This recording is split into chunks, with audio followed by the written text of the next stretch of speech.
If you tell your father, I will make you clean all the bathrooms with your toothbrush. Your toothbrush. These words sliced through the silence of the mansion as Jack Donovan stood motionless in the marble foyer, a wrapped Christmas present clutched in his frozen hand. The voice echoing from the library was not the warm, loving tone his wife used when he was present. This voice was cold as the December air outside, sharp as the icicles hanging from the eaves of their penthouse. Snow fell in thick flakes beyond the floor-to-ceiling windows, blanketing Manhattan in pristine white. Christmas lights twinkled across the cityscape, casting multicolored reflections on the fresh powder. Inside the Donovan residence, the 20-foot Christmas tree sparkled with ornaments collected over decades, professionally decorated with gold and crimson baubles. A fire crackled in the marble fireplace. Stockings hung with precision. Perfect. Everything looked perfect. The kind of perfect that belonged in architectural magazines or Christmas commercials. But the voice Jack heard belonged in nightmares. Jack glanced at his watch, an antique Patek Philippe passed down through 3 generations of Donovan men. The timepiece had adorned the wrists of men who built railroads, survived the Great Depression, and fought in foreign wars.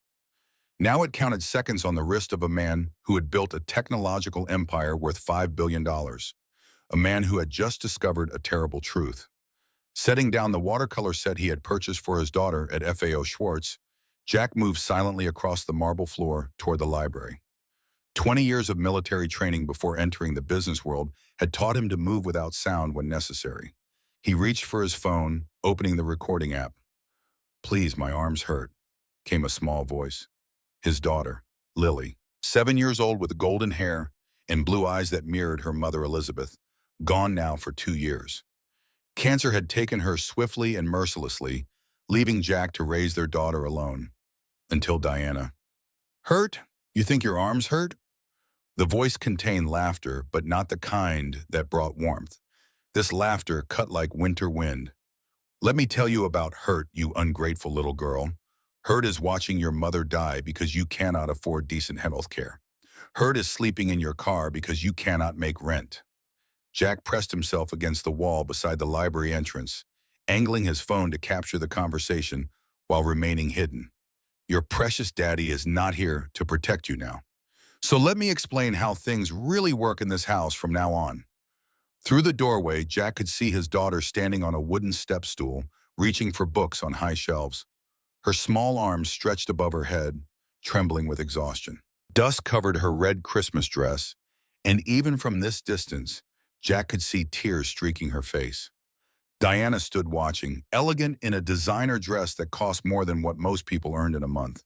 With her golden hair swept into a perfect chignon and emerald eyes that had once captivated Jack, she looked like the society wife she pretended to be, but her face had transformed into something unrecognizable, twisted with cruelty as she watched the little girl struggle. "Since you are so concerned about your arms hurting, we will give them a real workout.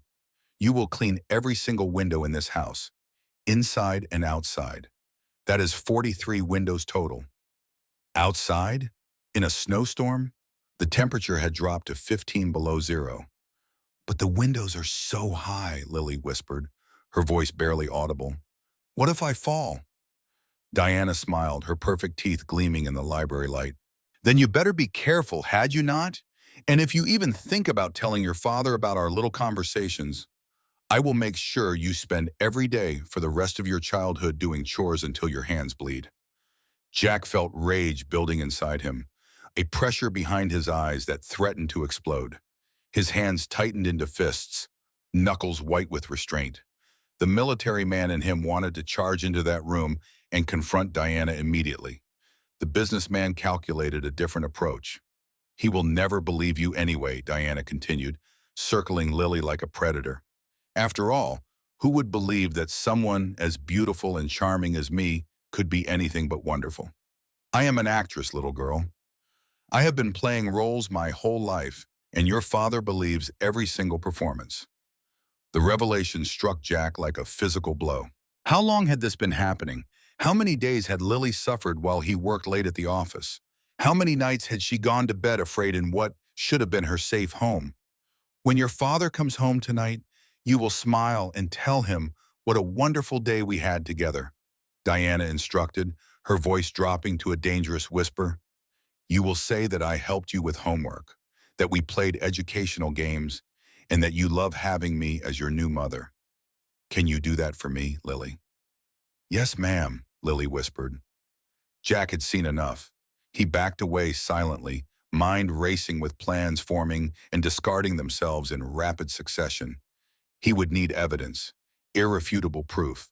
He would need allies and a strategy. The front door opened, and Maria Rodriguez, the longtime housekeeper who had been with the family since before Lily was born, entered carrying groceries. Jack quickly composed himself, nodding to Maria before calling out loudly, "Hello, I am home." The transformation was immediate and chilling. Diana appeared in the foyer within seconds, her cruel expression replaced with a warm smile that now turned his stomach. "Jack, darling, what a wonderful surprise," she exclaimed, gliding toward him for a kiss. "We were not expecting you until dinner." Behind her, Lily emerged from the library, her posture hunched, eyes downcast. When she saw her father, she brightened momentarily before glancing at Diana, who gave an almost imperceptible nod. "How was your day, sweetheart?" Jack asked, kneeling down to Lily's level. "It was good, Daddy," Lily recited, her voice flat. "Mother helped me with my reading, and we played educational games." Jack noticed the dust on her dress, the redness around her eyes, the small hands now clasped together to hide their trembling. His heart broke as he recognized the signs he should have seen weeks ago. "That sounds wonderful," he said, looking up at Diana with a carefully neutral expression. "We need to talk later about some things that came up at work today." Something flickered across Diana's face. Fear, suspicion, but her perfect smile never wavered. "Of course, darling. I will ask Maria to prepare dinner while we chat." Jack picked up the watercolor set, holding it out to Lily. "I brought you an early Christmas present, little star." Lily took the package carefully, her eyes widening at the sight of the professional art supplies she had admired in the store window weeks ago. "Thank you, Daddy," she whispered, genuine gratitude breaking through her rehearsed demeanor. Diana watched this exchange with barely concealed irritation. "How thoughtful, Jack. Though perhaps tomorrow would be better for painting. Lily has had such a busy day already." Jack met Diana's gaze directly. "Christmas Eve is for family and presents. I think tonight is perfect for trying out new watercolors." Diana's smile tightened but did not disappear. "Of course, whatever you think best." As they moved toward the dining room, Jack kept his arm protectively around Lily's shoulders. Feeling how small and tense she seemed beneath his touch, his mind replayed what he had witnessed, each word cutting deeper than the last. The woman he had married, the woman he had trusted with his most precious treasure, had been systematically torturing his child. The dining room, with its crystal chandelier and antique mahogany table, felt like a stage set for an elaborate performance. Diana played her role with practiced precision, cutting food into bite-sized pieces for Lily, asking about school projects, making gentle suggestions about bedtime routines. Jack observed every nuance now with new awareness. He noticed how Lily flinched when Diana reached toward her. He saw the nervous glances, the way his daughter picked at her food, the silent communication between his wife and child. "Lily seems tired tonight," Jack observed, his tone deliberately casual. "Oh, we had such a busy day," Diana replied smoothly, reaching over to brush a strand of hair from Lily's face with fabricated tenderness. Lily flinched almost imperceptibly. "Spring cleaning in the library together. Lily has been such a wonderful helper." "Yes, Mother," Lily whispered, staring at her plate. "Perhaps an early bedtime would be best tonight," Diana suggested. "She needs rest for our Christmas Eve celebrations tomorrow." Jack nodded, playing along with the charade while his mind calculated the next steps. "That sounds like a good idea. Lily, why not go get ready for bed? Brush your teeth, put on your pajamas, and I will be up in a few minutes to read you that story I promised." Relief flooded Lily's face as she slipped from her chair, eager to escape Diana's presence. When Lily had gone upstairs, Jack turned his attention back to his wife, who was delicately sipping her wine and looking the picture of domestic contentment in her elegant black dress. "You know," he said conversationally, "I was thinking we should plan a family vacation. Maybe somewhere tropical. Lily has never been to the Caribbean." Diana's eyes lit up with genuine excitement. "That sounds wonderful, darling. I was just reading about this amazing resort in St. Bart's. Private villas with infinity pools, world-class spa, Michelin-starred restaurant. I was thinking more of a ranch in Montana, Jack replied. Somewhere Lily could learn to ride horses. She has always loved animals. A flicker of annoyance crossed Diana's perfectly composed features before she caught herself. Of course, whatever would make Lily happy. You are such a devoted father, Jack. The word devoted from her lips made him feel physically ill, but Jack managed to smile and reached across the table to squeeze her hand. I am going to say goodnight to Lily. Why not relax here? I will have Maria bring you some coffee. Upstairs, Jack found his daughter already in her butterfly pajamas, sitting on the edge of her canopy bed. The bedroom was a little girl's dream, painted in soft pastels with built-in bookcases filled with fairy tales and classics. But tonight it felt like a refuge from the nightmare the rest of the house had become. Hey, little star, he said softly, using the nickname he had given her when she was an infant. How are you really feeling? Lily looked up with those big blue eyes so much like her mother's. For a moment, Jack thought she might tell him the truth. He could see the words forming, the desperate need to confess. But then her gaze flickered toward the door, checking if Diana might be listening from the hallway. I am okay, Daddy, she said quietly. Her voice carried the weight of someone much older than 7. Just tired from all the cleaning. From playing games with Mother. Jack sat down beside her and gently took her small hands in his larger ones. They were rougher than they should be, with small cuts and calluses that made his anger burn hotter. Lily, he said carefully, his voice soft but urgent. You know you can tell me anything, right? Anything at all. I promise I will always believe you and I will always protect you. No matter what anyone tells you, no matter what threats they make, I will always be on your side. Hope flickered in her eyes like a candle flame, but then fear took over again, and she nodded without speaking. I love you more than all the stars in the sky, Jack whispered, kissing the top of her head. And I want you to remember something very important.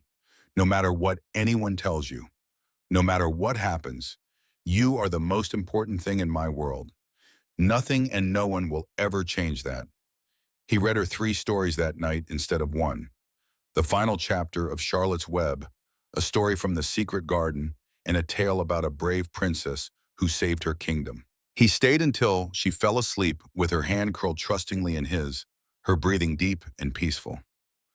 Only then did Jack quietly make his way back downstairs, where Diana waited in the living room with a glass of wine and what she probably thought was a seductive smile. Is she settled? Diana asked, patting the couch beside her. She is, Jack replied. Instead of sitting down, he remained standing. I have some international calls to make, clients in different time zones. I will be in my study for a few hours. Disappointment flashed across her face, but she nodded graciously. Of course, darling. Business never sleeps. In his study, Jack locked the door and immediately called Robert Chen, his head of security and former FBI agent. Robert had been with Donovan Technologies for 8 years, handling everything from corporate espionage attempts to cybersecurity. Robert, I need you at the house first thing tomorrow morning, 7 a.m. sharp. Bring your best surveillance team and all the equipment we have. Is there a security concern, sir? Has there been a threat against you or your family? Jack looked at the recording on his phone, jaw clenching as he remembered every word Diana had said to his daughter. You could say someone has been threatening my family, and I intend to make sure it never happens again. His next call was to Jonathan Miles, the attorney who had handled Donovan family legal affairs for over 15 years and had been Elizabeth's close friend before her death. Jonathan, I need you to review the prenuptial agreement Diana signed. Every word, every clause, every loophole, and I need you to start researching grounds for divorce in New York State, specifically related to child endangerment and emotional abuse. Jack, what is going on? This does not sound like you. Everything is about to be right, Jack replied grimly. But first I need to gather evidence. Lots of evidence. And I need to ensure Lily is protected throughout this process. As he hung up the phone, Jack stared out the window at the city lights below, each one representing thousands of lives being lived, completely unaware of the battle about to begin in this penthouse. Tomorrow the real war would start. But first, he needed to understand exactly who Diana Reynolds Donovan really was. Jack turned to his computer, bypassing the standard security to access a private server where he kept sensitive information. As CEO of a technology company worth billions, Jack had resources most people could not imagine, including access to background checks that went far deeper than what was publicly available. Diana Reynolds, age 35, former model and charity event coordinator. That was the story she had presented to the world. To him, Jack began digging deeper, calling in favors from contacts in various agencies. What he discovered over the next hour made his blood run cold. Diana Reynolds was not 35, but 39. She was not a former model, but had appeared in a few small commercials. She had never coordinated charity events professionally. And most disturbingly, before meeting Jack, she had worked for Howard Morgan, founder of Morgan Industries and Jack's biggest competitor in the technology sector. The pieces began falling into place. Diana had approached him at that cancer research gala with tears in her eyes, claiming her mother had died from the same disease that took Elizabeth. She had inserted herself into his life with calculated precision, becoming indispensable first as a friend, then as a romantic interest. Jack leaned back in his leather chair, the reality of his situation washing over him. This was not just about a cruel stepmother abusing his child.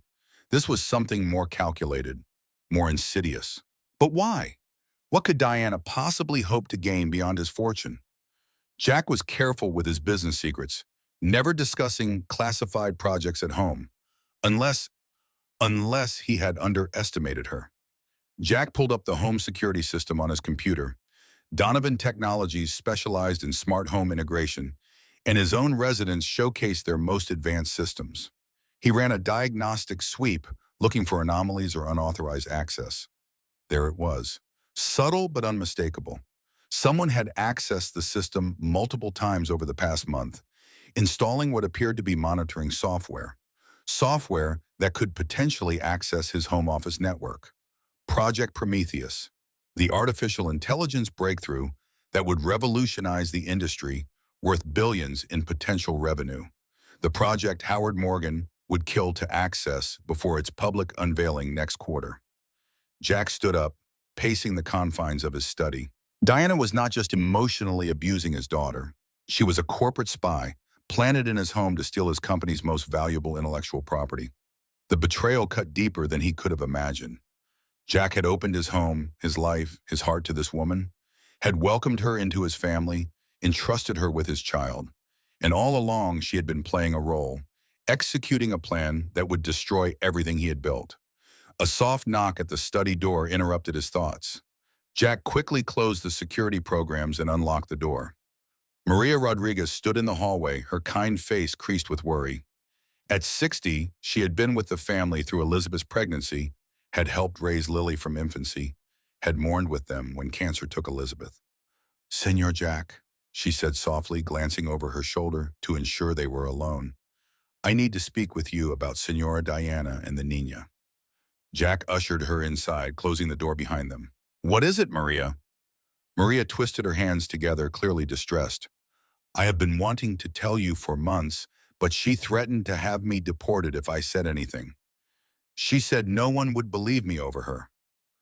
"Tell me everything," Jack said, guiding the older woman to a chair. For the next 30 minutes, Maria confirmed his worst fears and added new ones. Diana had been systematically abusing Lily since weeks after the wedding. Verbal cruelty, forced labor, withholding food as punishment, isolation. Yesterday, she locked the Nina in the storage closet for 3 hours because she spilled juice on the carpet, Maria said, tears flowing freely now. "The poor child was so frightened. I gave her water when the senora was not looking." Jack felt a tide of rage rising within him, but he kept his voice steady. "Why did you not call me at the office, Maria?" "She monitors the house phones, and she took my cell phone saying the staff does not need personal phones during work hours." Maria looked down in shame. "I was afraid for my family in Mexico who depend on what I send them, but I cannot stay silent anymore. Not after today."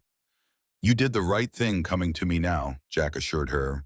"And I promise you, Maria, your job and your status in this country are secure. I will personally guarantee it." Maria reached into her pocket and withdrew a small notebook.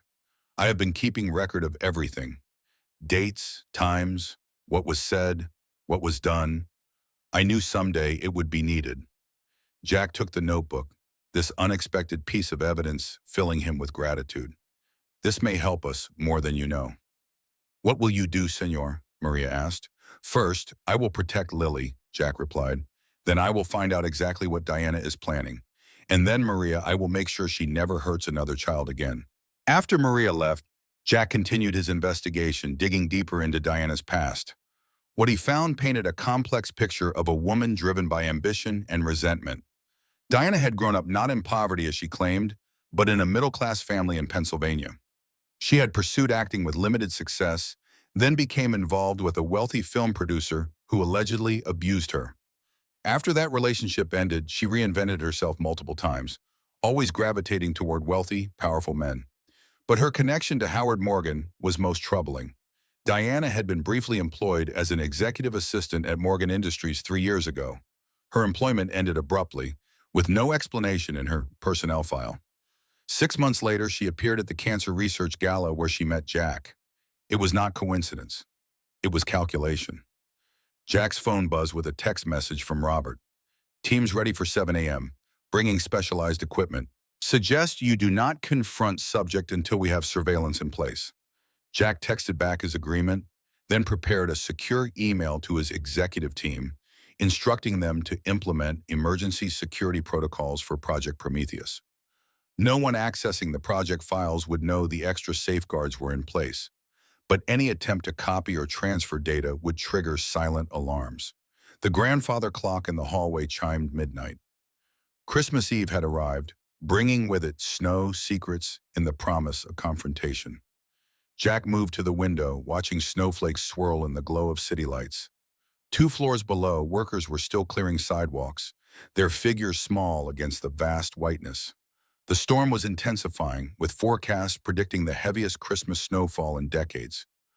Appropriate weather for the storm brewing inside the Donovan household. A flash of movement in the reflection caught his attention. Jack turned to see Diana standing in the doorway of his study, wrapped in a silk robe. "Coming to bed soon, darling?" she asked, her voice honey-sweet. "It is after midnight, Christmas Eve already." Jack forced a smile. "Just finishing up some emails. Go ahead without me. I will be up shortly." Diana approached, sliding her arms around his waist from behind. Jack suppressed the urge to push her away, to confront her with everything he had learned. Instead, he placed his hands over hers, playing his role in this charade. "You work too hard," she murmured against his back, "even on Christmas Eve." "The price of success," Jack replied, turning to face her. He searched her eyes, looking for some sign of the monster he had witnessed earlier. But Diana was too skilled an actress. All he saw was the loving wife she pretended to be. "I have your Christmas gift wrapped and waiting," she said, smiling up at him. "I cannot wait to see your face when you open it tomorrow." Jack wondered what her real gift would be. Perhaps the theft of his most valuable intellectual property? Or something more permanent, like his removal from the equation entirely? "I am sure it will be memorable," he said, kissing her forehead lightly. "Go on up. I will join you soon." After Diana left, Jack opened his safe, concealed behind a painting of the Manhattan skyline. From it, he removed a sealed envelope, yellowed slightly with age.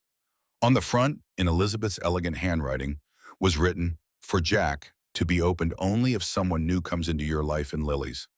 For 2 years, he had honored Elizabeth's request to keep it sealed. Now, with his finger under the flap, Jack hesitated. Whatever message his late wife had left felt suddenly momentous.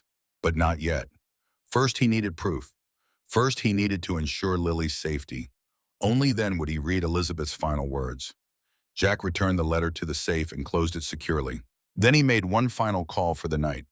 "To Bush Sarah Williams' office," came the answering service. "This is Jack Donovan. I need to speak with Sarah immediately. It is regarding my daughter Lily, and it is an emergency." 3 minutes later, his phone rang. Dr. Williams had been Elizabeth's closest friend since college and was now one of the most respected child psychologists in New York. "Jack, what is wrong with Lily?" The concern in her voice was evident. "Sarah, I need your help," Jack said, explaining what he had discovered about Diana's treatment of Lily. "I am gathering evidence now, but I will need someone Lily trusts to evaluate her and document the psychological impact. My God, Jack, Sarah breathed. I had my suspicions about Diana, but I never imagined this. Of course I will help. I can clear my schedule tomorrow. Thank you. And Sarah, I need absolute discretion. Diana has connections we do not fully understand yet. You have it. What are you planning, Jack? Justice, he replied simply. For Lily, for Elizabeth, for every child who has ever suffered at the hands of someone who should have protected them. After ending the call, Jack made his way upstairs, pausing outside Lily's room. He opened the door quietly and stepped inside. Lily was asleep, her blonde hair spread across the pillow, one arm wrapped around the stuffed elephant Elizabeth had given her on her 5th birthday. Jack knelt beside the bed, watching the rise and fall of his daughter's chest. In sleep, the worry lines had vanished from her face. She looked peaceful, innocent, the way a child should look. I failed you, he whispered, but never again. I promise you that, little star. Never again. Lily stirred slightly, her eyes fluttering open. Daddy? She murmured sleepily. I am here, he said, stroking her hair. Go back to sleep. Everything is going to be all right. I had a bad dream, she said, more awake now. About Mother. Jack sat on the edge of the bed. Do you want to tell me about it? Lily hesitated, glancing toward the door. Even in her own bedroom, she feared being overheard. It is okay, Jack assured her. It is just us. She was angry because I spilled water on the floor, Lily whispered. She said I was going to ruin everything. She said soon you would go away forever, and it would be just her and me. Tears filled her eyes. I do not want you to go away, Daddy. Jack gathered her into his arms, holding her close. Listen to me, Lily. I am not going anywhere. Ever. And very soon things are going to change for the better. I need you to be brave for just a little while longer. Can you do that?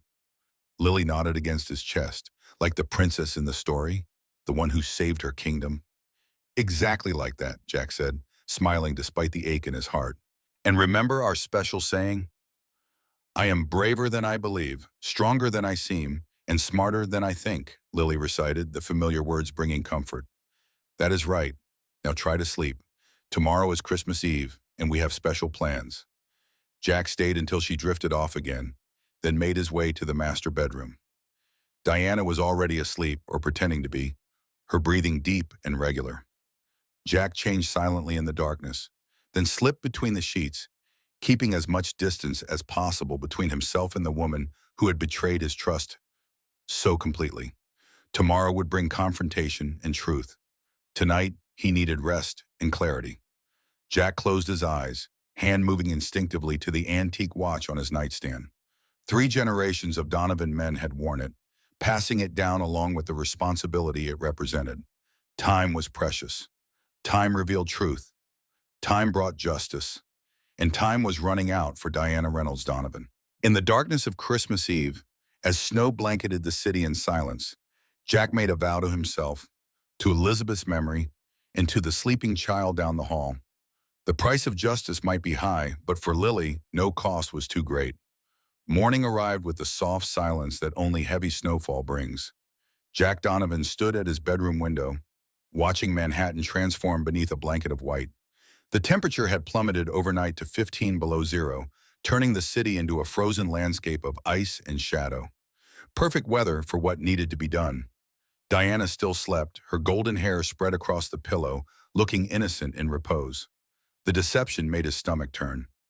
How easily she shifted between personas, between cruelty and charm. Jack dressed silently, choosing casual clothes rather than his usual business attire. Christmas Eve would be his excuse for the departure from routine. By 6:30, he had made his way to the kitchen where Maria was already preparing breakfast.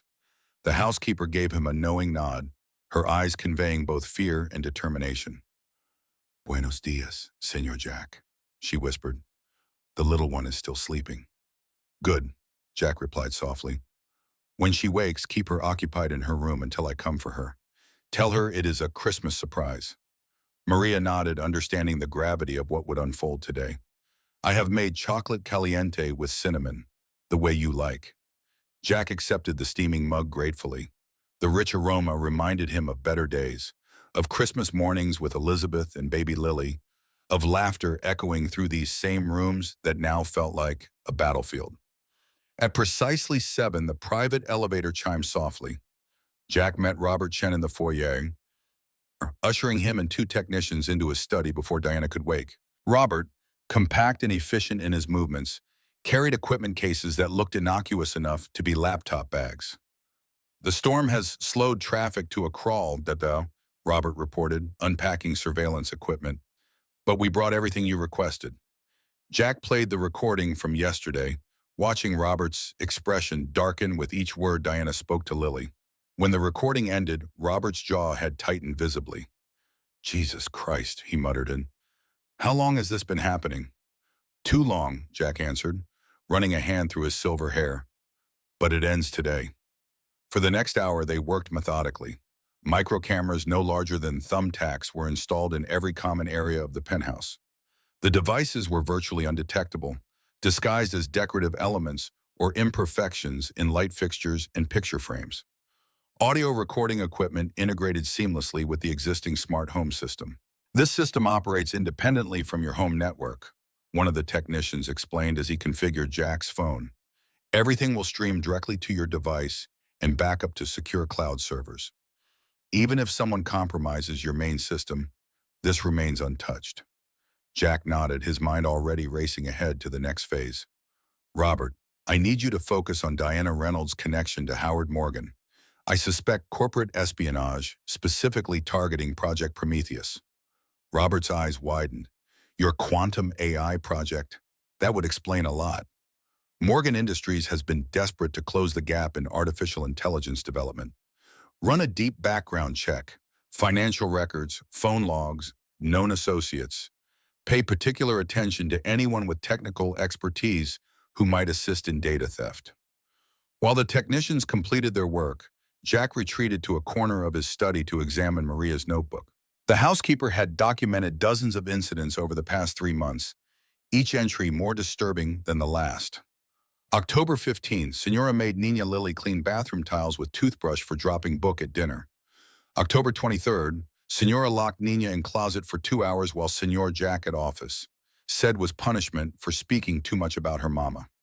November 4th, Nina not allowed dinner because drawing was messy. I sneaked her sandwich when Senora taking bath. Each entry felt like a knife twisting in Jack's heart. How had he missed the signs? The gradual withdrawal, the fading light in Lily's eyes, the nervous glances. He had attributed it all to ongoing grief for Elizabeth, to adjustment to a new family dynamic. "Sir," Robert interrupted his thoughts. "You should see this." On Robert's tablet was an email chain, heavily encrypted but successfully breached by Donovan Technologies' security team.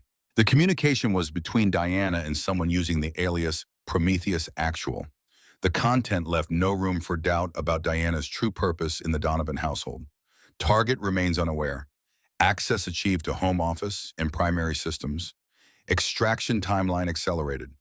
Completion expected by Christmas. Confirmation needed on exit strategy and payment protocol. Jack felt cold fury crystallizing inside him. "When was this sent?" "3 days ago," Robert replied. "Sir, there's more.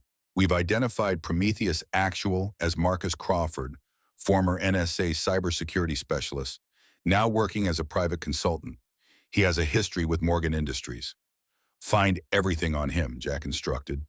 "And Robert, I want you to quietly activate Project Prometheus's shadow protocols. Anyone attempting to extract data will receive convincing decoys while we track their access points." The technicians finished their installation just as the household began stirring. Jack thanked them and sent them out through the service entrance, leaving Robert to monitor the feeds remotely from a secure location. Jack made his way to Lily's room, composing himself before knocking softly. He found her sitting by her window, watching the snow with the quiet contemplation that had become her habit. "Merry Christmas Eve, little star," he said, keeping his voice light despite the weight pressing on his chest. Lily turned, a small smile touching her lips. "Merry Christmas Eve, Daddy." "I have a special day planned just for us," Jack told her, sitting beside her on the window seat. "Maria is making your favorite pancakes, and then I thought we might build that gingerbread house we've been talking about." Hope flickered in Lily's eyes, quickly followed by apprehension. But what about Mother? She said we had to prepare for the Christmas dinner party tonight.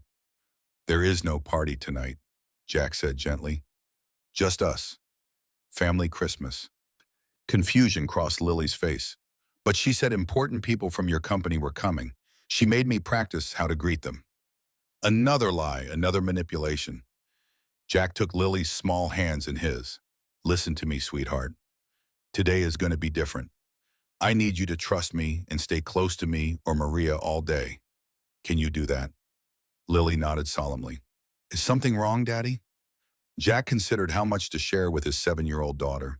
She deserved honesty, but not the burden of adult concerns. Sometimes people aren't who they pretend to be, he said carefully. And when we discover that, we need to make changes. That's what's happening today. A change for the better. Lily absorbed this, her expression thoughtful beyond her years. Then she reached under her pillow and pulled out a folded piece of paper. I made this for you, she said, handing it to him. Jack unfolded the paper to find a crayon drawing of their family. He and Lily stood hand in hand beside a Christmas tree. Diana stood apart, surrounded by what looked like dark shadows. The detail that caught his breath was Diana's eyes, colored solid black. This is how I see her, Lily whispered, when no one else is looking. Jack pulled his daughter into a tight embrace, this innocent artwork confirming what he already knew. Children often saw truth that adults missed, their perceptions unclouded by social niceties and false assumptions. Thank you for showing me this, he said. You are very brave. Are you mad at me? No, sweetheart, never. Jack tucked a strand of hair behind her ear.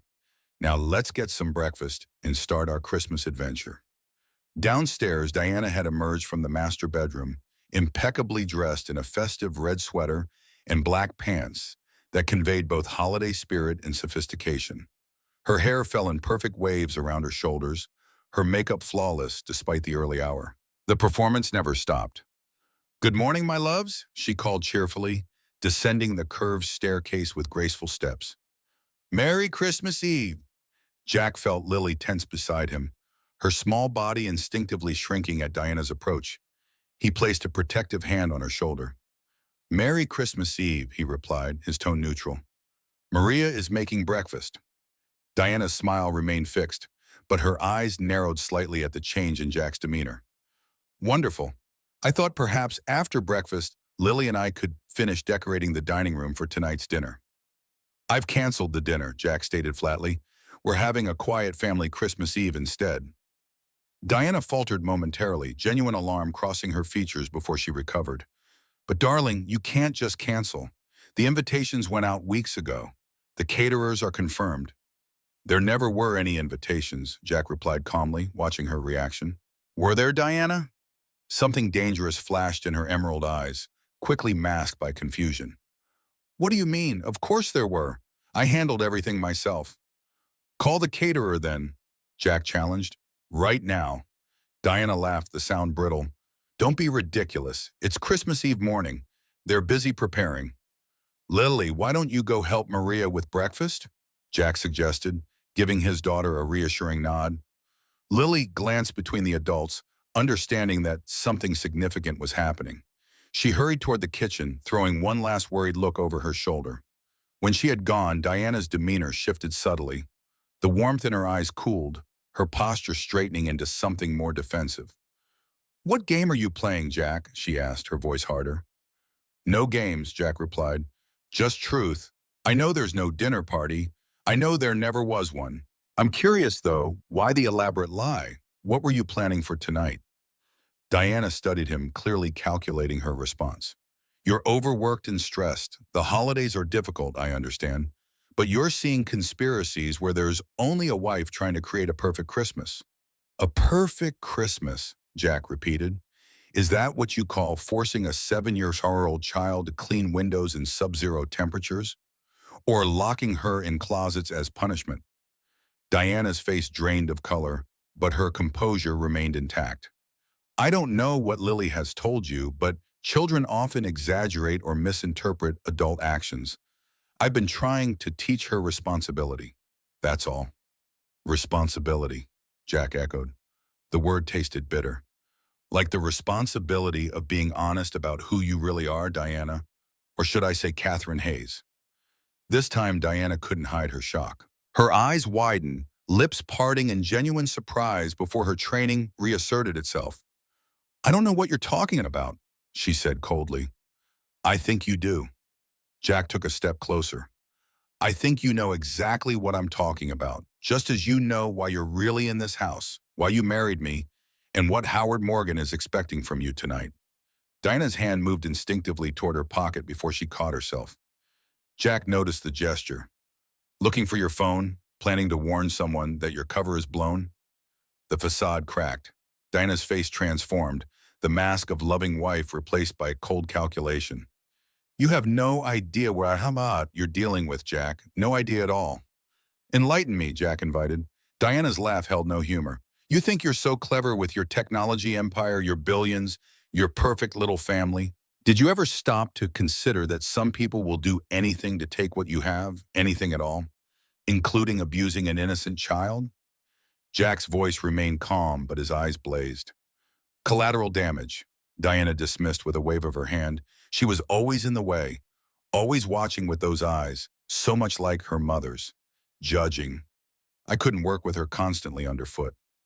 Work, Jack repeated. You mean spy, steal, betray. Diana shrugged, dropping all pretense now. Call it what you want. I call it business. And tonight's business will proceed as planned, with or without your cooperation. Project Prometheus, Jack stated. Diana's eyes gleamed with triumph. Worth billions in the right hands. Your hands, Howard's hands. What's the difference really? Except Howard was willing to pay $50 million for it. What were you going to do? Change the world? She laughed. Men like you and your altruistic dreams. Technology belongs to those who can maximize its profit potential. And what about Lily? What were your plans for her after tonight? Something cold and reptilian moved behind Diana's eyes. Insurance. Children make excellent leverage, especially when their fathers are as devoted as you. The implications sent ice through Jack's veins. You were planning to take her. Only if necessary, Diana replied smoothly, though arrangements have been made. The Cayman Islands have such lenient custody laws, especially for mothers. Jack's hands clenched into fists, every muscle tensing with the effort not to physically respond to the threat. You will never touch my daughter again. Bold statement, Diana remarked, glancing at her watch. Considering you have no proof of anything. My word against a confused child's. Who do you think the courts will believe? The devoted wife or the grieving widower so wrapped up in work he barely sees his daughter? Jack allowed himself a small, cold smile. You might be surprised. Something in his confidence gave Diana pause. She studied him with new wariness. This conversation is pointless, she declared finally. I have Christmas preparations to attend to. We can discuss your concerns later. There won't be a later, Jack promised. Not for you in this house. Diana's eyes narrowed. We'll see. She turned and walked away, her posture rigid with controlled fury. Jack watched her go, then pulled out his phone to check the surveillance feeds. The cameras had captured everything. In the kitchen, Jack found Lily sitting at the counter with Maria, pushing pancake pieces around her plate without eating. Her shoulders relaxed visibly when she saw him. Everything okay, Daddy? Everything's fine, little star, he assured her. Actually, I have a question for you. Would you like to spend the day with Dr. Sarah? She called and said she misses you. Lily brightened. Yes, can we go to her office with the big dollhouse? That's exactly where we're going, Jack confirmed. Right after breakfast. While Lily ate with new enthusiasm, Jack sent a text to Dr. Williams confirming their arrival. Then he messaged Robert. Subject confronted, surveillance working, monitor closely, prepare for extraction protocol if necessary. Robert's reply came quickly. Understood. Crawford location identified. Currently at Mandarin Oriental Hotel, 2 miles from your position. Surveillance in place. Jack pocketed his phone, forcing himself to eat despite his churning stomach. The pieces were moving into position. Now he needed to get Lily safely away before the real confrontation began. An hour later, Jack and Lily were bundled against the bitter cold, waiting as the doorman hailed a car. Diana had retreated to the master bedroom, ostensibly to wrap Christmas gifts, but more likely to contact her co-conspirators. The black SUV pulled up, its tires crunching on fresh snow. Jack helped Lily inside, then turned to give final instructions to Maria. Remember, document everything she does. Stay out of her way as much as possible. If anything seems dangerous, leave immediately and call me. Maria nodded gravely. Be careful, Senor Jack. La Senora, she is not what she seems. I know, Jack assured her. Take care of yourself, Maria. The drive to Dr. Williams' office took twice as long as usual, the streets treacherous with ice and snow. Christmas music played softly on the radio, a jarring contrast to the tension Jack felt building inside him. Beside him, Lily watched the winter wonderland outside her window, pointing occasionally at elaborate decorations or people struggling through snowdrifts. Daddy? She said suddenly. Is Mother going away? Jack considered his response carefully. Would that make you sad? Lily thought for a moment. No, she admitted in a small voice. Is that bad? No, sweetheart. It's honest. And honesty is always good, even when it's difficult. Sarah Williams' office occupied the ground floor of a brownstone in the Upper West Side. Warm light spilled from its windows onto the snow-covered steps. Sarah herself opened the door, her kind face breaking into a genuine smile at the sight of Lily. There's my favorite artist, she exclaimed, kneeling to embrace the child. I've missed you so much. I missed you too, Dr. Sarah, Lily replied, returning the hug with enthusiasm. Sarah looked up at Brian, her eyes conveying both concern and determination. Why don't you go check out the dollhouse, Lily? I've added some new furniture since your last visit. When Lily had disappeared into the therapy room, Sarah led Jack to her private office. I've cleared my schedule for the day. Jonathan is on his way with the legal documents, and I've prepared for a full psychological assessment. Thank you, Jack had said, the words inadequate for his gratitude. Sarah, it's worse than I thought. Diana isn't just abusing Lily. She's working for Howard Morgan, attempting to steal Project Prometheus. And now I have reason to believe she planned to kidnap Lily. Sarah's professional composure slipped momentarily. My God, Jack, have you contacted the authorities? Not yet. I need irrefutable evidence first. Morgan has too many connections in this city. One phone call, and this could all be swept under the rug. Sarah nodded her understanding. What can I do? Keep Lily safe. Document everything she tells you about Diana's treatment. And Sarah, she can't go back to that house until Diana is gone. She can stay with me, Sarah offered immediately. I have the guest room all set up. Jack squeezed her hand in gratitude. I don't know what I'd do without you. Elizabeth would never forgive me if I didn't help her girls, Sarah replied simply.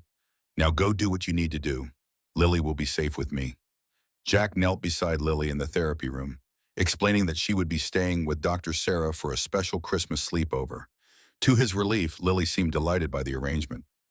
Will you come back for me, Daddy? She asked, a shadow of anxiety crossing her face. Always, Jack promised. Nothing could keep me away.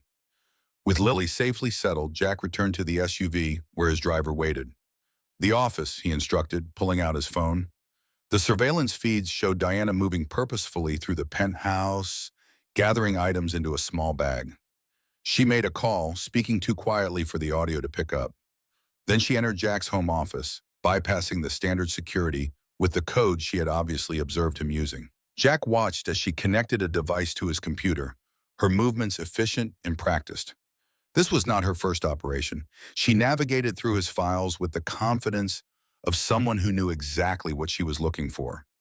Project Prometheus, the culmination of 5 years of research and development, an artificial intelligence system that could revolutionize everything from medical diagnostics to climate modeling. Worth billions in the marketplace, but potentially priceless in its humanitarian applications. Jack had intended it as Elizabeth's legacy. She had been the one to suggest using advanced AI to improve cancer detection, inspired by her own delayed diagnosis. What could have saved her life might now save countless others. And Diana was attempting to steal it for a competitor interested only in profit. Jack sent instructions to activate the Shadow Protocol. Diana would believe she was accessing the real Project Prometheus files, but would actually receive elaborately constructed decoys. Meanwhile, every keystroke, every file access would be logged and tracked. The car pulled up outside Donovan Technologies' Manhattan headquarters, a gleaming tower of glass and steel decorated tastefully for the holiday season. Inside, a skeleton crew of essential personnel maintained operations during the Christmas break. Jack made his way to the executive floor, nodding greetings to surprised employees who hadn't expected the CEO on Christmas Eve. In the security center, he found Jonathan Miles waiting with Robert Chen. Jonathan, tall and distinguished with gray temples that matched his expensive suit, rose to greet him. Jack, I've reviewed everything. The prenuptial agreement is airtight in cases of criminal activity, and what you've described definitely qualifies. Criminal and then some, Robert added, gesturing to a bank of monitors displaying surveillance feeds. While you were getting Lily to safety, Diana made contact with Crawford. They're meeting tonight at 9. Where? Jack asked. Your penthouse, Robert replied grimly. She's invited him over, likely to transfer the stolen data and finalize their extraction plan. Perfect, Jack said, surprising both men. We'll be waiting for them. Jonathan looked concerned. Jack, this is moving beyond divorce proceedings and into criminal territory. We should involve the authorities. Not yet, Jack insisted. Morgan has half the NYPD in his pocket through his foundation. We need absolute proof before we make this public. Robert shifted uncomfortably. There's more, sir. Crawford isn't just a hacker. He has a history of wet work for various private interests. 3 suspected eliminations, though nothing proven. The implication hung heavy in the air. Diana hadn't just recruited a data thief. She had partnered with an assassin. She planned to kill me, Jack stated flatly. Tonight, presumably. Make it look like a heart attack or accident, then abscond with Lily and the stolen technology. The surveillance system in your study captured her adding something to your evening whiskey decanter, Robert confirmed. We're having it analyzed now, but preliminary results suggest digitalis, a heart attack inducer that's difficult to detect in autopsy. Jack absorbed this information with cold clarity. She's thorough, I'll give her that. Jack, Jonathan began cautiously, perhaps you should reconsider confronting her directly. The risk seems extreme.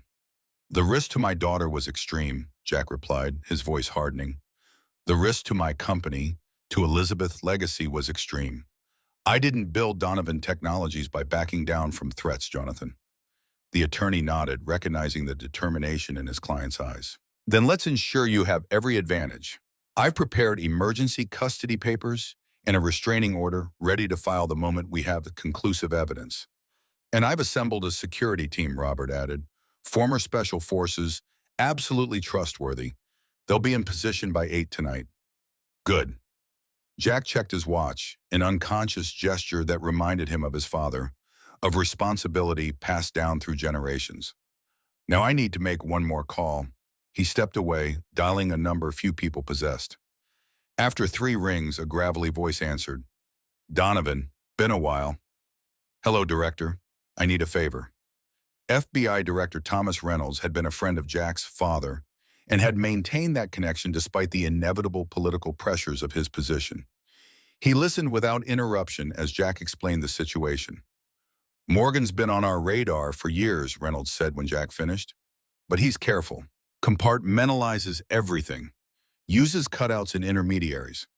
We've never been able to connect him directly to corporate espionage. Until now, Jack pointed out. A thoughtful pause. You understand what you're asking? This isn't just about your company or your family anymore. This is potentially the biggest corporate espionage case in decades. I understand completely, Jack assured him. Very well, I'll have agents standing by. But Jack, be careful. People who treat children the way you've described are fundamentally dangerous. They lack normal human constraints. I'm counting on it, Jack replied. 9 o'clock, Director. Back in the security center, Jack reviewed the plan with Roberts and Jonathan.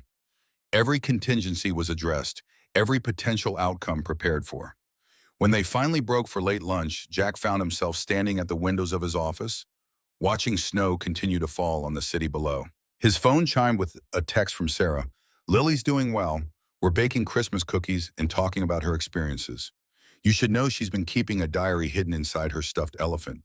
It documents everything Diana has done. This brave little girl was collecting evidence. Pride swelled in Jack's chest, alongside renewed determination.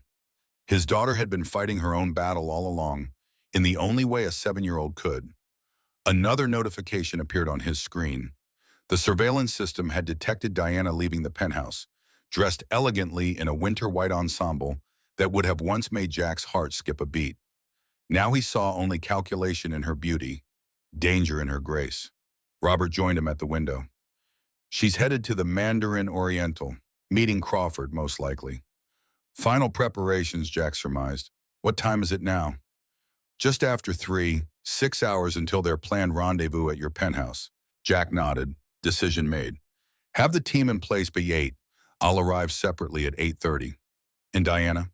Let her think her plan man is working perfectly. Let her believe tonight is the culmination of everything she's worked for. Jack's reflection in the window looked older suddenly, the weight of the day etched in new lines around his eyes. Sometimes, Robert, the only way to neutralize a threat is to let it believe it's succeeding, right until the moment of truth. Robert nodded grimly. Sir, when this is over, what happens to Project Prometheus? The real version, I mean. Jack turned from the window. We release it. Free access for medical applications, just as Elizabeth wanted. Morgan can have his stolen decoy with my compliments. As afternoon faded into early evening, Jack made his final preparations. He reviewed the surveillance footage from the penthouse, watched Diana return from her meeting with Crawford, observed her methodical preparations for the evening ahead. She checked the doctored whiskey, adjusted the dining room for an intimate dinner for 2, and spent an hour selecting the perfect outfit. A predator preparing her trap, unaware she was being observed. At 7:30, Jack left Donovan Technologies, stepping into the bitter cold of Christmas Eve night. The storm had intensified, snow swirling in vortices around streetlights, obscuring visibility beyond a few feet. Traffic had thinned to occasional emergency vehicles and determined taxis, perfect conditions for what lay ahead. In the back of his SUV, Jack changed into evening clothes, the familiar ritual of cufflinks and cologne now part of a performance. He was no longer just Jack Donovan, father and CEO. Tonight he became both hunter and bait. His phone buzzed with a text from Robert. Team in position. Surveillance active.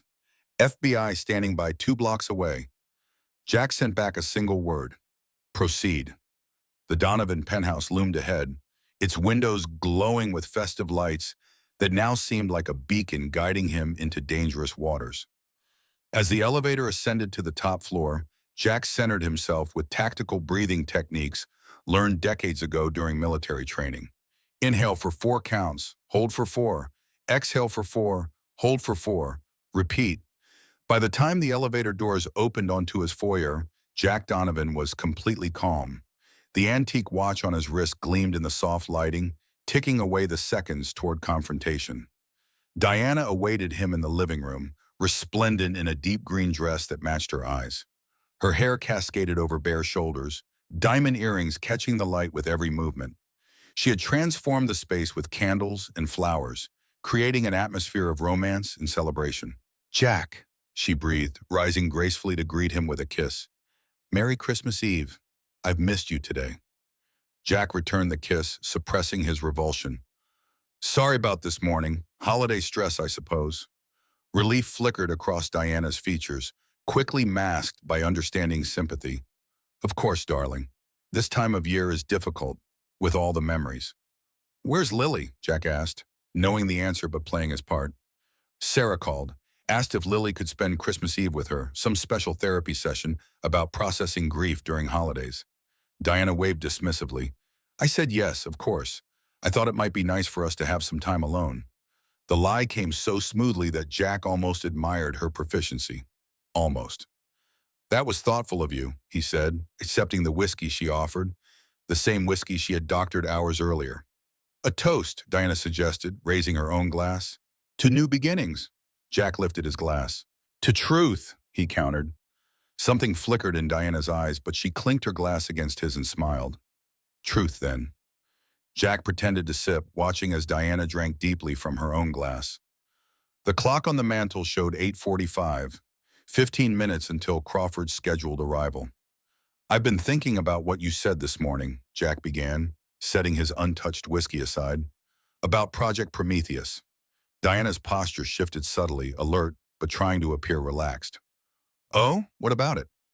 I'm curious how Howard Morgan knew about it. The project is classified at the highest levels. Only 5 people in my company have full access. Diana laughed lightly. Darling, I have no idea what Howard Morgan knows or doesn't know about your company's projects. Don't you? Jack stepped closer. Catherine? The name hung in the air between them. Diana's smile froze, then slowly dissolved into something harder, more calculating. You really should drink your whiskey, Jack. It might make this evening go more smoothly. The whiskey you laced with digitalis? Jack asked conversationally. I think I'll pass. Diana's expression didn't change, but her eyes darted briefly toward her handbag on the sofa. Jack noted the movement. The weapon would be there. You have quite an imagination, she said coolly. Perhaps you should consider fiction writing as a retirement hobby. Fiction, Jack echoed, like your background, your claims about growing up poor, about your mother dying of cancer, about being a charity event coordinator. All fiction, carefully crafted to appeal to a grieving widower with a young daughter. Diana sighed, abandoning the pretense. You're making this unnecessarily complicated, Jack. The original plan was elegant in its simplicity. You have a heart attack after our romantic Christmas Eve dinner. Tragic, but not suspicious given your family history and work stress. I console your daughter, take control of her trust as her legal guardian, and everyone moves on. While you deliver Project Prometheus to Howard Morgan, Jack finished, and collect your $50 million fee. The money is just a bonus, Diana replied, moving casually toward her handbag. The real prize was going to be watching Morgan Industries surge past Donovan Technologies in the marketplace. Howard has quite the marketing strategy prepared for his version of your technology. I'm sure he does, Jack agreed. There's just one problem with your plan. What's that? Diana asked, her hand now inches from her bag. Project Prometheus doesn't exist. Diana froze. What? At least not in the form you think. What you stole today was an elaborate decoy designed specifically to identify corporate espionage attempts. Jack allowed himself a small smile. We call it the honeypot protocol, and you, Diana, are now drowning in honey. Fury transformed Diana's beautiful face into something unrecognizable. Her hand plunged into the bag, emerging with a small pistol. You're lying, she hissed. Am I? Jack remained perfectly still, aware that any sudden movement could trigger a violent response. Check your phone. I'm sure Crawford is trying desperately to reach you right now, explaining that the data you stole is worthless. As if on cue, Diana's phone buzzed insistently on the coffee table. She ignored it, keeping the gun trained on Jack. Even if that's true, it changes nothing, she stated coldly. You still die tonight. The only difference is that now I'll need to extract the real Project Prometheus information directly. Where is it, Jack? The front door chimed. Diana's eyes flickered toward the sound. That will be Marcus Crawford, Jack informed her. Right on schedule, though I should warn you he may not be exactly what you're expecting. Diana's composure slipped further. What have you done? Nothing compared to what you've done, Jack replied, his voice hardening. Abusing my daughter, poisoning my whiskey, betraying my trust. Tell me, was any of it real? Any moment of the past year? Something like regret crossed Diana's features. So briefly, Jack almost missed it. The first month, perhaps. You're not without charm, Jack. In another life, we might have worked. In another life where you weren't a sociopath willing to torture a child? The doorbell chimed again, more insistently. You should get that, Jack suggested, before your partner gets suspicious. Diana's jaw tightened. You first. Open the door slowly. Jack moved toward the foyer, Diana following with the buns concealed against her side. At the door, he paused. One last chance, Diana. Surrender now, cooperate with the authorities, and perhaps you'll see daylight again before you're too old to enjoy it. Open the door, Jack, she commanded, pressing the gun into his ribs. Jack complied, swinging the door wide to reveal not Marcus Crawford, but Robert Chen, flanked by 2 members of his security team. Diana reacted instantly, grabbing Jack and pressing the gun to his temple. Back away, she ordered, or he dies right here. Robert and his team remained motionless, their expressions professional and alert. It's over, Diana, Jack said quietly. The building is surrounded. Crawford is in FBI custody.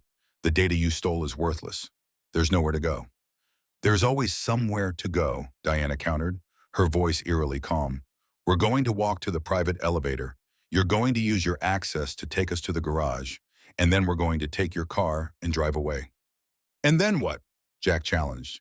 You think you can outrun the FBI? Outrun Morgan when he discovers you failed? Diana's laugh held a note of hysteria. You have no idea who you're dealing with, Jack. This isn't my first operation. I've disappeared before. I can do it again. Not this time, Jack said with certainty, not with my daughter's future at stake. The mention of Lily seemed to trigger something in Diana. The gun pressed harder against Jack's temple. Where is she? Diana demanded. Where have you hidden her? Somewhere you'll never find her, Jack promised. Somewhere safe. In that moment of distraction, Jack made his move. A sharp elbow to Diana's midsection, a practiced turn that broke her grip on his arm, and suddenly the positions were reversed. Diana found herself restrained, the gun now in Jack's steady hand. I told you, he said softly as Robert's team moved in to secure her. My daughter's safety is worth any price. Diana struggled briefly, then went limp in defeat. Her eyes, when they met Jack's, held nothing but cold hatred. This isn't over, she promised. For you it is, Jack replied. As Robert's team led Diana away, Jack felt the adrenaline that had sustained him begin to ebb. He moved to the window, watching snowflakes dance in the darkness. Christmas Eve lights twinkled across the city, families gathered in warmth and love, while he stood alone in the aftermath of betrayal. But not completely alone. Lily was safe with Sarah, and tomorrow, Christmas morning, he would bring his daughter home to a house free from fear and cruelty. They would begin again, father and daughter against the world if necessary. Jack touched the antique watch on his wrist, feeling the weight of legacy and responsibility. The price of justice had been high, but for Lily, no cost was too great. The past could not be changed, but the future stretched before them, clean as the new fallen snow. And for the first time since Elizabeth's death, that future held real hope. The morning after Christmas Eve dawned with startling clarity. The storm had passed, leaving Manhattan transformed into a crystalline landscape. Sunlight sparkled across unbroken snow, turning the city into something from a fairy tale. Jack Donovan stood at the window of his office at FBI headquarters, watching the world awaken beneath a blanket of pristine white. 24 hours had passed since Diana Reynolds had pressed a gun to his temple. 24 hours of statements and evidence collection, of legal documents and security protocols. Jack had not slept. The adrenaline that had carried him through the confrontation had long since faded, leaving bone-deep exhaustion in its wake. Yet he remained upright, sustained by the knowledge that the worst was over. His daughter was safe. The threat had been contained. Behind him, FBI Director Thomas Reynolds studied a file with grave concentration. The director's office reflected its occupant, perfectly rigid organization, austere furnishings, not a single item out of place. Even the Christmas card display on his credenza stood in perfect alignment, each card exactly the same distance from its neighbor. The scope of this case exceeds our initial assessment, Reynolds said finally, closing the file. Morgan Industries has been running espionage operations against at least 6 major technology firms. Diana was only one of several operatives placed in strategic positions. Jack turned from the window. And Crawford? Singing like the Tabernacle Choir. Reynolds permitted himself a thin smile. Turns out professional killers have surprisingly little loyalty when facing life without parole. He has provided names, dates, bank accounts, everything we need to dismantle Morgan's entire operation. And Morgan himself? Currently being interviewed in our financial crimes division. His attorneys arrived an hour ago, which means he understands the gravity of his situation.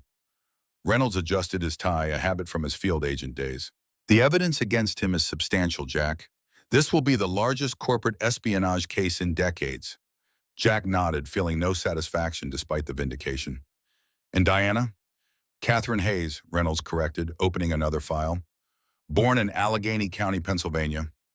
Former CIA asset who went private sector. Specialized in deep cover operations, primarily corporate espionage and blackmail. She has worked under at least 7 different identities that we know of. Jack absorbed this information with grim recognition. She was good, very good. The best, unfortunately. That's why Morgan recruited her for your operation. Reynolds leaned back in his chair. She's refusing to speak without her attorney present, but with Crawford's testimony and the evidence from your surveillance system, her position is untenable. The charges? Attempted murder, corporate espionage, child endangerment, conspiracy. We're still compiling the full list. Reynolds studied Jack's face. The child abuse charges alone carry significant penalties, Jack.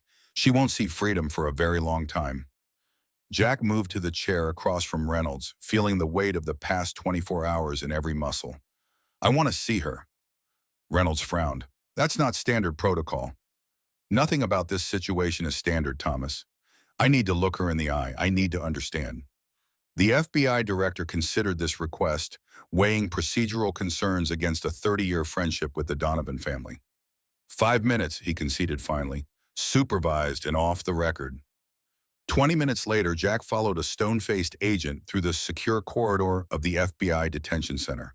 The fluorescent lights cast harsh shadows, emphasizing the institutional sterility of the environment. Christmas Day in federal custody, a surreal contrast to the celebrations occurring across the city. The interview room contained nothing but a metal table and 2 chairs bolted to the floor. Diana already sat waiting, her hands shackled before her. Gone was the elegant socialite in designer clothing. This woman wore an orange jumpsuit, her golden hair pulled back severely from a face devoid of makeup. Yet she still radiated the same dangerous intelligence, the same calculating assessment as her eyes met Jack's. Jack dismissed the agent with a nod, then took the seat opposite his would-be murderer. For a long moment, neither spoke. "Merry Christmas, Jack," Diana finally said, her voice carrying the same melodic quality he had once found so captivating. "Not quite the holiday you envisioned, I imagine." "Nor you," Jack replied evenly. $50 million would have bought quite a celebration. A ghost of a smile touched Diana's lips. "Always about the money with men like you, as if that were the only motivation worth considering." "Then enlighten me. If not money, what?" Diana leaned forward, the chains of her restraints clinking against the metal table. "Power, recognition, the satisfaction of beating men who believe themselves unbeatable." Her green eyes gleamed with remembered pleasure. "You should have seen Howard's face when I told him I could deliver Project Prometheus, like a child promised the perfect Christmas gift." "And now you've both lost everything," Jack observed. Diana shrugged, the gesture incongruously elegant despite her circumstances. "There will always be more games, more players. The only permanent defeat is death." "You were planning mine," Jack reminded her, quite meticulously. "Business," Diana dismissed. "Nothing personal." "It became personal the moment you hurt my daughter." Something flickered across Diana's face, an emotion Jack couldn't quite identify. "The child was collateral damage, an unfortunate complication." "She has a name," Jack said, his voice hardening. "Lily, 7 years old, likes butterflies and watercolors. Still believes in Santa Claus. Lost her mother to cancer and then endured months of psychological torture from the woman who was supposed to protect her." Diana's expression remained impassive, but her fingers twitched slightly against the tabletop. "Children are resilient. She'll recover." "Yes, she will," Jack agreed, "because she's stronger than you ever understood. Strong enough to keep a secret diary documenting your abuse. Smart enough to create drawings that revealed the truth about you when she couldn't say the words aloud." This information visibly startled Diana. She was documenting me, a 7-year-old? "She's a Donovan," Jack said simply. "We tend to notice details." Diana absorbed this, reassessing her former target with reluctant respect. "I underestimated her." "You underestimated both of us." Diana studied him with clinical detachment. "Why are you here, Jack? To gloat? Seek closure? Some misguided attempt to understand why?" "I'm here because I need you to know something," Jack said, leaning closer. "Project Prometheus is being released to the public domain tomorrow. Free access for medical research facilities worldwide. Elizabeth's final wish." Confusion crossed Diana's face. "Why would you tell me this? It's worth billions." "Some things are worth more than money," Jack replied. "Elizabeth understood that. So does Lily." He stood, preparing to leave. "That's the difference between us, Diana. You saw my family as an obstacle to wealth. I see wealth as a tool to fulfill my family's legacy. Diana's composure cracked momentarily, revealing genuine bewilderment beneath the calculation. You're actually doing this? Giving away technology worth billions?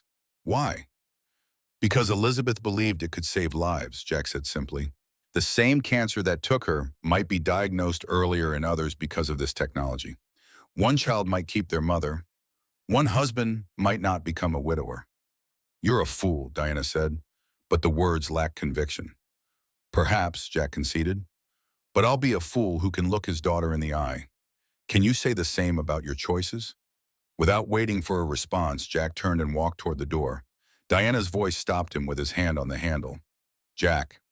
Something had changed in her tone, the manipulation gone, replaced by something almost genuine.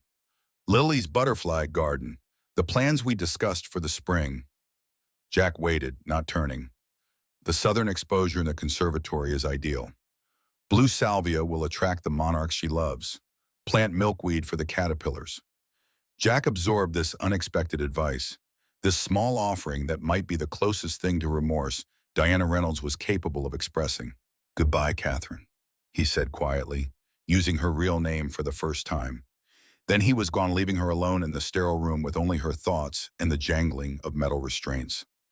Outside FBI headquarters, Jonathan Miles waited beside a black SUV, breath clouding in the bitter cold. The attorney's normally impeccable appearance showed signs of strain after the long night, his tie loosened, silver hair slightly disheveled. Everything in order? Jack asked as he approached. Jonathan nodded. The emergency custody order is approved. Diana has formally relinquished all parental claims. The prenuptial agreement's criminal activity clause has been activated, nullifying any claim to your assets. He hesitated, then added, There will be media coverage, Jack. A case this size involving Morgan Industries. Unavoidable, Jack acknowledged, climbing into the vehicle. We'll manage.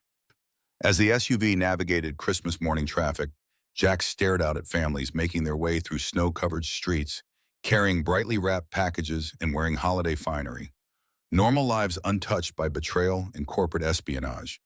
He envied them their simplicity, even as he acknowledged he would never know such uncomplicated existence. The Donovan legacy carried both privilege and price. Dr. Sarah Williams lived in a gracious brownstone on West 78th Street. As Jack approached her door, he heard something he had not experienced in too long, the sound of his daughter's laughter, bright and uninhibited. The sound stopped him momentarily, emotion welling in his throat. Sarah opened the door before he could knock, her kind face wreathed in a welcoming smile. She's been waiting for you since dawn, she said softly. Merry Christmas, Jack. The living room had been transformed into a Christmas wonderland. A tree sparkled in the corner, presents spilled across the floor, and the scent of cinnamon and pine filled the air. Lily sat cross-legged amid torn wrapping paper, wearing flannel pajamas adorned with snowflakes. Daddy, she cried, launching herself across the room and into his arms. Jack caught her, lifting her high as he had when she was smaller, breathing in the strawberry scent of her hair. Merry Christmas, little star, he whispered, his voice thick with emotion. Ursula has a real fireplace, and we hung stockings and Santa came, even though we weren't home, and look what he brought me. Lily's words tumbled out in excitement as she pointed to a watercolor set even more elaborate than the one Jack had purchased. Santa knows where good children are no matter what, Jack assured her, exchanging a grateful look with Sarah over Lily's head. Is Mother gone? Lily asked suddenly, her exuberance dimming slightly. Jack set his daughter down carefully, kneeling to meet her eyes. Yes, sweetheart, she's gone, and she won't be coming back. Ever. Lily absorbed this solemnly. Did she go to jail? Yes, Jack answered honestly. She did some very bad things, and now she has to face the consequences. Lily considered this, her expression thoughtful beyond her years. Will she hurt other children? No, Jack promised. She won't hurt anyone else. Relief softened Lily's features. Good.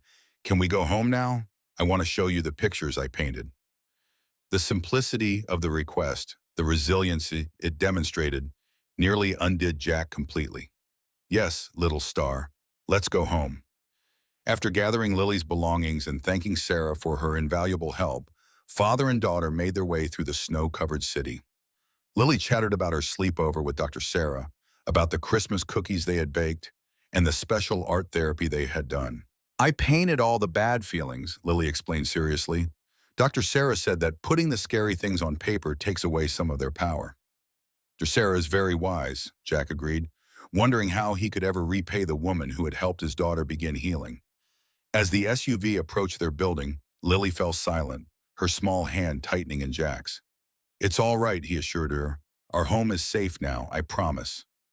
Upstairs, the penthouse had been transformed.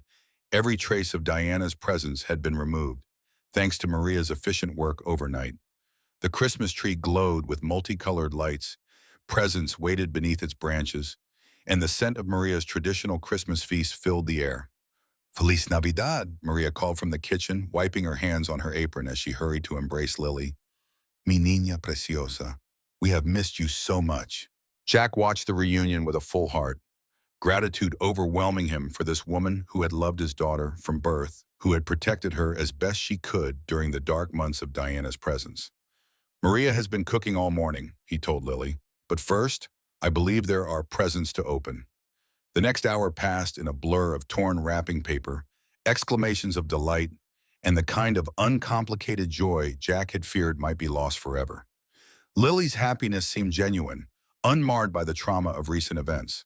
Children possess remarkable resilience, Sarah had assured him. With proper support, they could recover from even the most difficult experiences. After presents and a Christmas feast that would have fed a dozen people, Jack and Lily retreated to the conservatory. This glass-enclosed space had been Elizabeth's pride and joy, filled with exotic plants and comfortable seating where she had spent countless hours teaching Lily about different flowers and their meanings.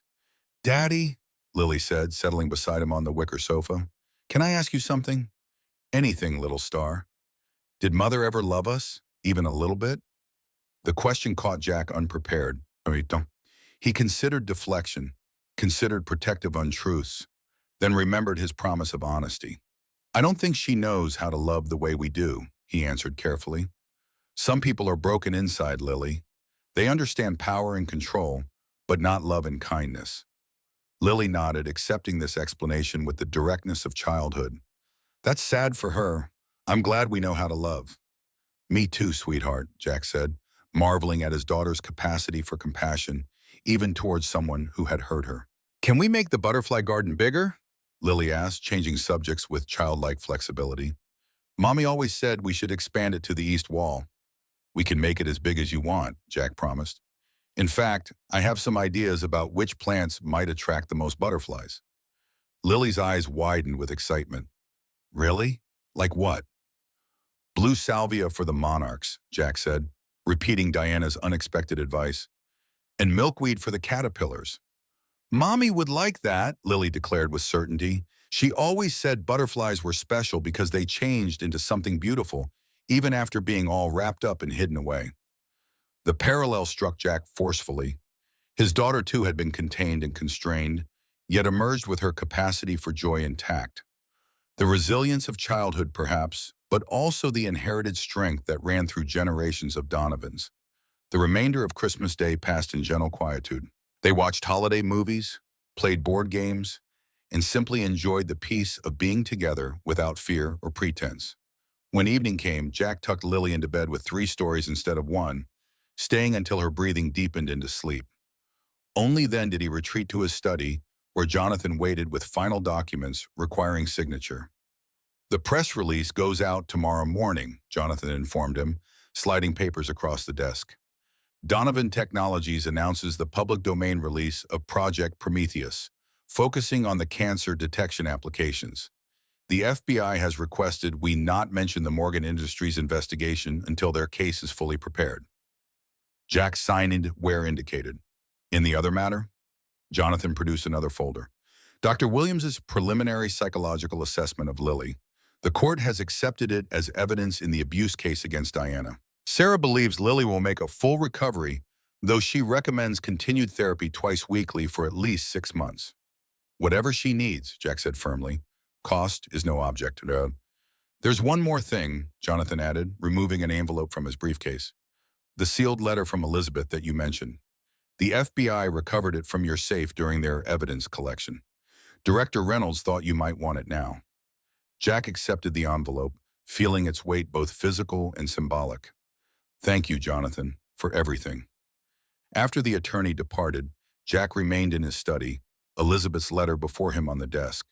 The handwriting on the envelope transported him instantly to happier times, his wife at their kitchen table, writing thank you notes or birthday cards, her elegant penmanship a running joke between them in an age of digital communication. With careful fingers, he broke the seal and unfolded the single sheet inside. My dearest Jack, if you're reading this, someone new has entered your life in Lily's. I hope this person brings you both joy and healing. You deserve happiness, my love, more than anyone I've ever known. But I know you, Jack Donovan. Your brilliance in business comes with a blind spot in personal relationships. You see the best in people, trust too quickly, especially when your heart is involved. This quality made me love you, but it also worries me now that I won't be there to balance your optimism with my caution.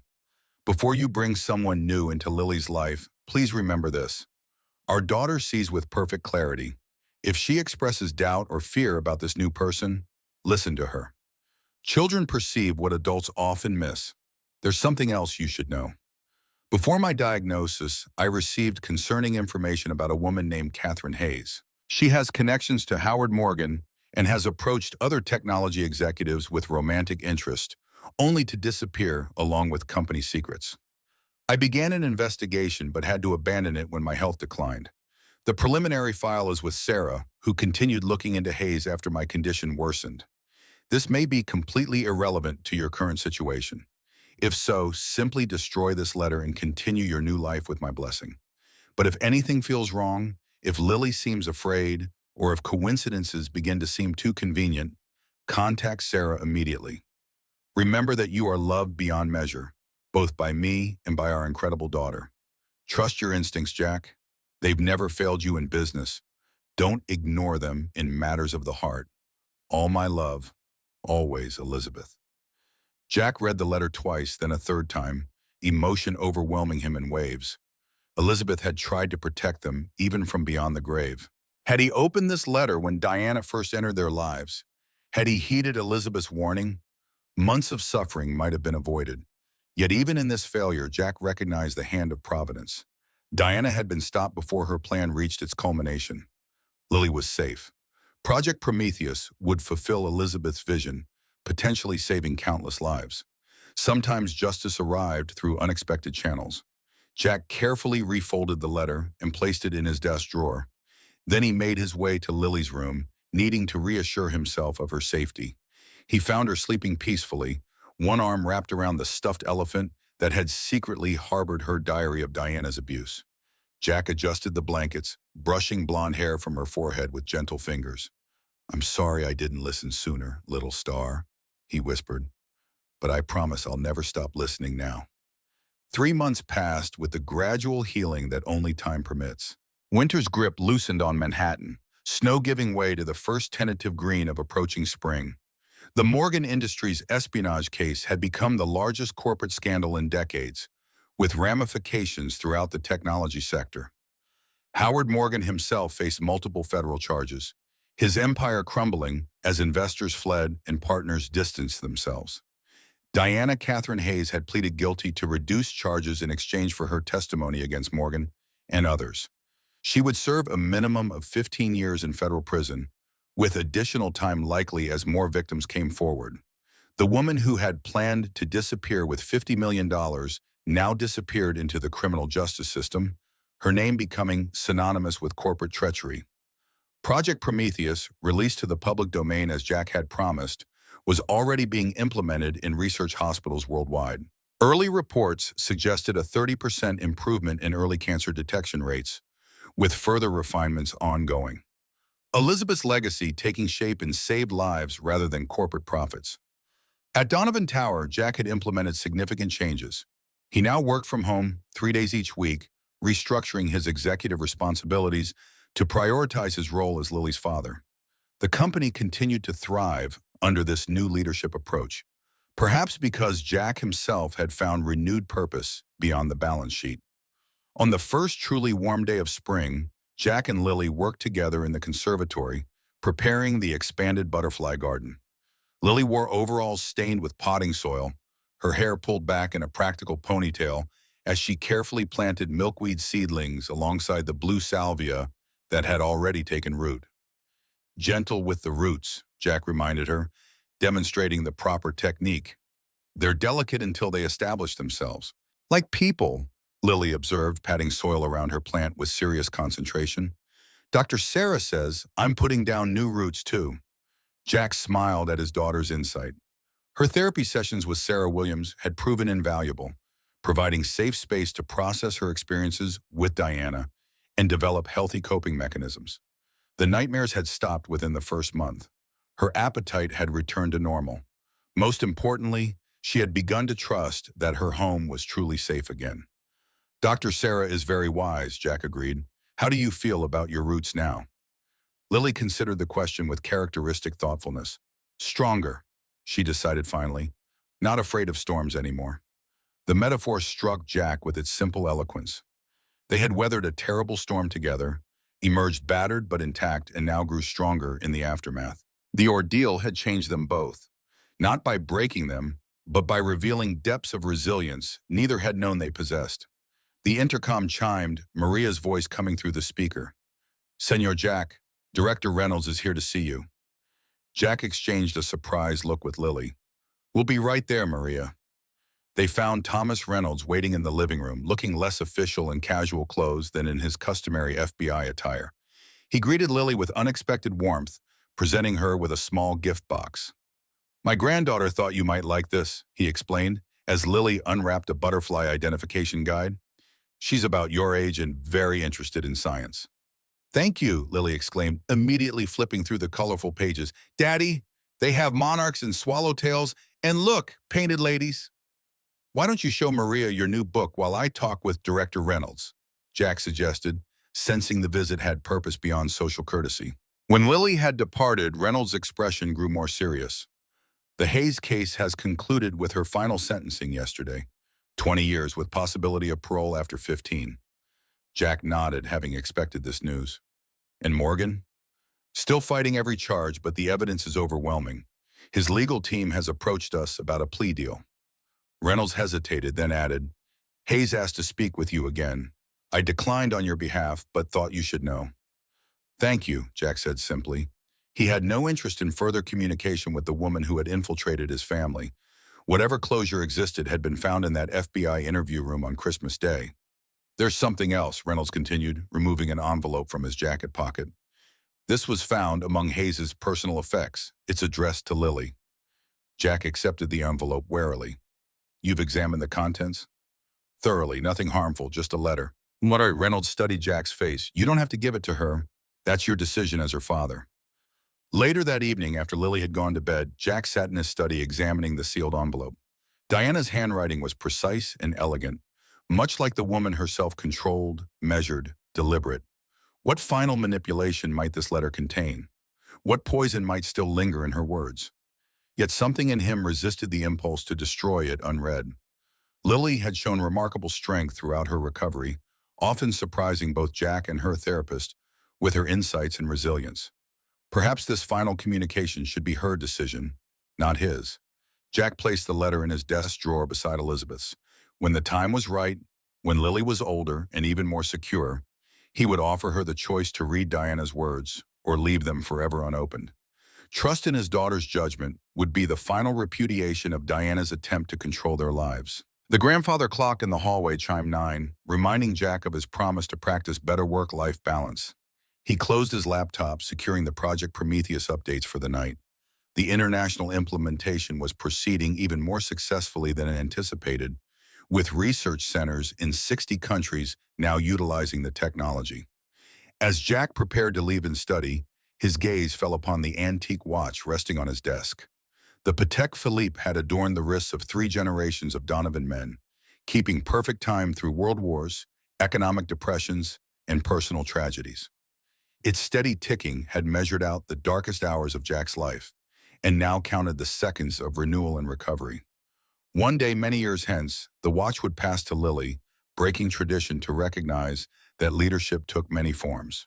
The Donovan legacy would continue, transformed but unbroken, adapting to new challenges just as the family itself had adapted to loss and betrayal. Jack lifted the timepiece, feeling its familiar weight in his palm. Then he slipped it into his pocket rather than leaving it on the desk as usual. Some treasures deserve to be kept close, their value immeasurable in ways that transcended market assessments and balance sheets. Upstairs, Jack paused outside Lily's bedroom, listening to the sound of his daughter's peaceful breathing. He eased the door open slightly, needing the reassurance of seeing her safe in sleep, a habit formed during those terrible months of Diana's presence and maintained now from love rather than fear. Lily slept beneath her butterfly quilt, blonde hair spread across her pillow, one arm wrapped around the stuffed elephant that had once held her secret diary. On her nightstand stood a framed photograph of Elizabeth, restored to its rightful place after Diana's attempt to erase all memory of her predecessor. "We're okay, Elizabeth," Jack whispered to the photograph. "She's safe. Your legacy lives on, in her and in the work we're doing. I promise you both, the best is yet to come." As if in answer, Lily stirred slightly, a small smile touching her lips even in sleep. Outside the window, the lights of Manhattan sparkled against the night sky, a constellation of human endeavor and ambition. Somewhere in that urban galaxy, other families faced their own battles, their own betrayals and recoveries, their own reckonings with the price of justice and the value of love. For the Donovans, that price had been paid in full.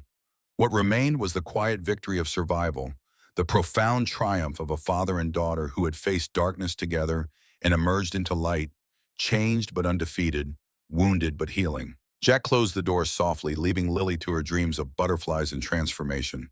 Tomorrow would bring new challenges, new opportunities for growth. But tonight, in this moment of hard-won peace, Jack Donovan understood with perfect clarity that some victories couldn't be measured in market share or corporate acquisitions. Sometimes the greatest achievement was simply this: a child sleeping without fear, a family rebuilt from fragments, a future reclaimed from those who would have stolen it. And that, he knew with bone-deep certainty, was worth any price.